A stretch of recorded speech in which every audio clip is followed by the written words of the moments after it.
Hello students. In our previous class, we were discussing about classification system.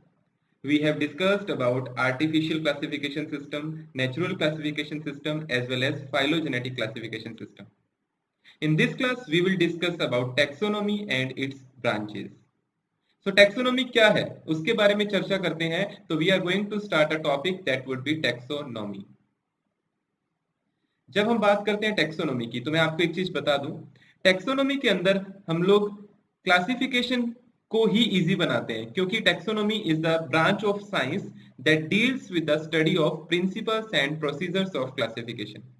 अगर आपको classification करना है तो उसके लिए आपको क्लासिफिकेशन के प्रिंसिपल्स एंड प्रोसीजर्स का पता होना चाहिए. और अगर आप क्लासिफिकेशन के प्रिंसिपल एंड प्रोसीजर की स्टडी करते हैं तो उसी को ही हम लोग क्या बोलते हैं, उसी को ही हम लोग टैक्सोनॉमी बोलते हैं. तो सबसे पहला टैक्सोनॉमी जो हम लोग पढ़ने वाले हैं that would B cytotaxonomy. Cytotaxonomy को कैरियोटैक्सोनॉमी भी कहा जाता है. जैसा कि नाम से ही पता लग रहा है, अगर हम बात करें साइटोटैक्सोनॉमी की तो इसके अंदर हम लोग साइटोलॉजिकल फीचर्स की स्टडी करते हैं, यानी the features that are related to cell. जैसे कि सबसे पहला फीचर जो हम डिस्कस करेंगे, क्रोमोसोम नंबर. किस सेल के अंदर कितने क्रोमोसोम है. अगर क्रोमोसोम सेम है तो हम लोग उनको एक कैटेगरी में कंसीडर कर सकते हैं. If the number of chromosome are different तब हम उन्हें डिफरेंट कैटेगरी में कंसीडर करेंगे. क्रोमोसोम नंबर के बेसिस पे हम लोग क्लासिफिकेशन कर सकते हैं. आप लोग अंदाजा लगा सकते हैं, अगर दो स्पीशीज में सेम सेट ऑफ क्रोमोसोम है तो वी कैन कंसीडर कि हो सकता है वो दोनों आपस में सेम. फिर क्रोमोसोम स्ट्रक्चर. क्रोमोसोम स्ट्रक्चर की बात हम लोग करते हैं. There are different forms of chromosome structure, metacentric, sub metacentric, telocentric, acrocentric. इनके बेसिस पे भी हम लोग साइटोटैक्सोनॉमी कर सकते हैं, इनकी स्टडी कर सकते हैं. फिर आता है अपने पास लास्ट में कि मियोसिस के टाइम पे क्रोमोसोम किस तरह से बिहेव करते हैं. तो क्रोमोसोम का मियोसिस के टाइम पे जो बिहेवियर होता है, जैसे कि वो किस तरह से साइनेप्सिस करते हैं, किस तरह से वो होमोलोगस क्रोमोसोम पेयरिंग करते हैं, किस तरह से क्रोमोसोम्स का जो है मतलब क्रॉसिंग ओवर होता है, किस तरह से उनके बीच में एनलिंग होती है, किस तरह से वो फिर डाइकाइनेसिस करते हैं, होमोलोगस पेयर एक दूसरे से सेपरेट होते हैं, किस तरह से उनका आपस में बिहेवियर रहता है. अगर हम इन सब चीजों की स्टडी करते हैं तो उसे बोला जाता है साइटोटैक्सोनॉमी. तो मैं एक बार फिर से रिवाइज कर दूं. साइटोटैक्सोनॉमी के अंदर हम लोग साइटोलॉजिकल फीचर्स की स्टडी करते हैं. साइटोलॉजिकल फीचर्स की बात करें तो क्रोमोसोम नंबर को कंसीडर कर सकते हैं साइटोटैक्सोनॉमी के अंदर. क्रोमोसोम की स्ट्रक्चर को कंसीडर कर सकते हैं. क्रोमोसोम की स्ट्रक्चर के साथ साथ हम लोग क्रोमोसोम का मियोसिस के टाइम पे क्या बिहेवियर है उसको भी स्टडी कर सकते हैं. तो आपसे क्वेश्चन कैसा पूछा जाएगा, क्वेश्चन में पूछेगा इन साइटोटैक्सोनॉमी वी विल कंसीडर. आपको ये तीन में चार ऑप्शन देगा, एक गलत दे देगा. आपको वो पहचानना होगा कि जो हम लोग कंसीडर नहीं करते. सेकंड साइट टैक्सोनॉमी जो है हम लोग पढ़ने वाले हैं दैट वुड बी कीमोटैक्सोनॉमी. कीमोटैक्सोनॉमी की बात करें तो इसके अंदर थोड़ा सा डिफरेंस है. एक्चुअली कंफ्यूजन हो जाता है साइटो और कीमो में. साइटो के अंदर क्रोमोसोम से रिलेटेड बातें आएंगी, याद रखिएगा. कीमोटैक्सोनॉमी ये प्लांट्स की और एनिमल सेल की केमिकल प्रॉपर्टीज के बेसिस पे होता है. ठीक है, तो इसमें केमिकल प्रॉपर्टीज देखी जाती हैं कि सेल के अंदर कौन कौन से केमिकल्स हैं, उनका क्या नेचर है, क्या क्या चीजें हम लोग देखेंगे. सबसे पहले जो डीएनए है सेल का, उसका सीक्वेंस क्या है. सीक्वेंस का मतलब उसके अंदर नाइट्रोजनस बेसिस, जैसे अपने पास आपको पता है adenine, guanine, cytosine, thymine, thymine, guanine, cytosine, adenine, ये सारे नाइट्रोजनस बेसिस हैं. किसके अंदर क्या सीक्वेंस पाया जाता है उसकी स्टडी करते हैं.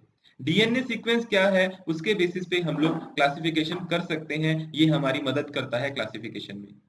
डीएनए सीक्वेंस के अलावा हमें आरएनए सीक्वेंस पता होगा तो हम लोग आसानी से ये पता लगा लेंगे कि कौन सी प्रोटीन बनने वाली है. सो RNA sequence help us to know about the protein sequence, help to know about the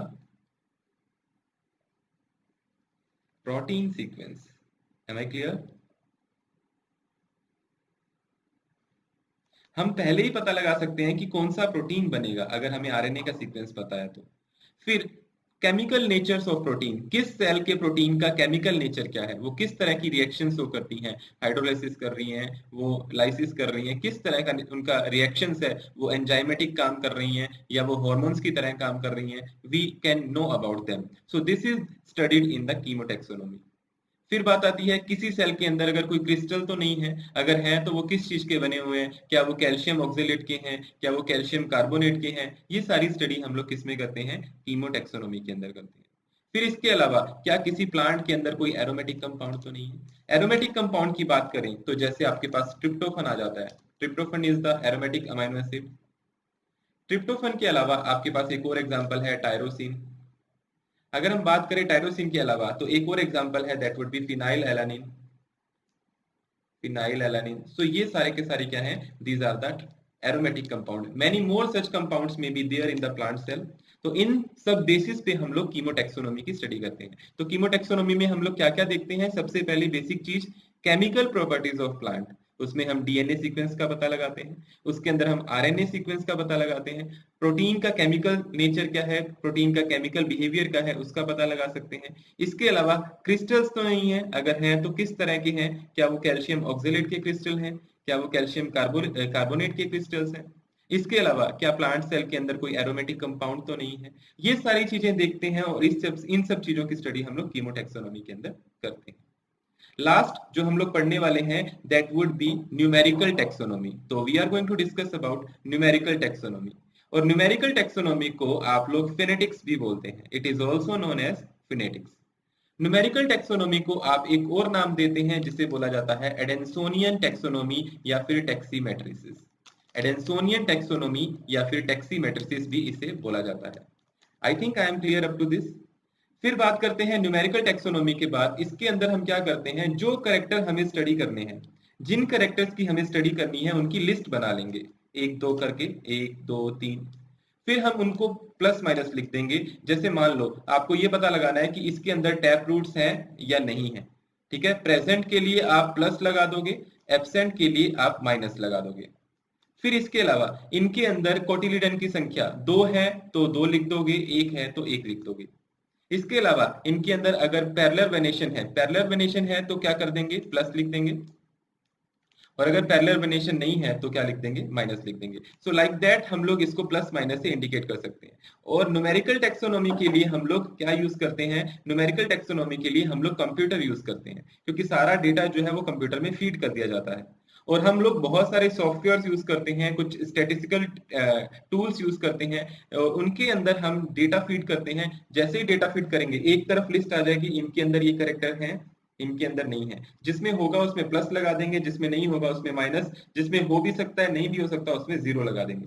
तो इस तरह से हम लोग कोडिंग करते हैं। कोडिंग करके हम सॉफ्टवेयर्स का यूज करते हैं, सॉफ्टवेयर्स का यूज करके हम लोग क्या करते हैं, पूरा एनालिसिस करते हैं, और एक साथ हंड्रेड्स ऑफ कैरेक्टर्स को एक साथ कंसीडर किया जा सकता है।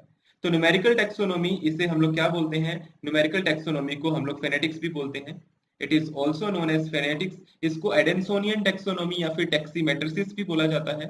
इसके अंदर बहुत सारे पॉसिबल करेक्टर की एक लिस्ट बनाई जाती है। मान लो आप ये देखना चाहते हैं कि किसके अंदर कौन सा करेक्टर प्रेजेंट है, तो उसके लिए प्लस लगा देंगे, जो नहीं है उसके लिए माइनस लगा देंगे। ठीक है, और अगर दोनों में पॉसिबिलिटीज हैं, मतलब हो भी सकता है नहीं भी, तो 0 लगा देंगे। फिर हम लोग कंप्यूटर सॉफ्टवेयर्स का यूज करेंगे, स्टैट्स का यूज करेंगे। On the basis of that हम लोग क्या करेंगे, हम लोग प्लांट्स के कैरेक्टर्स का मतलब एक साथ हंड्रेड्स ऑफ कैरेक्टर्स को हम लोग एक साथ कंसीडर कर सकते हैं। So it was all about taxonomy. Thank you.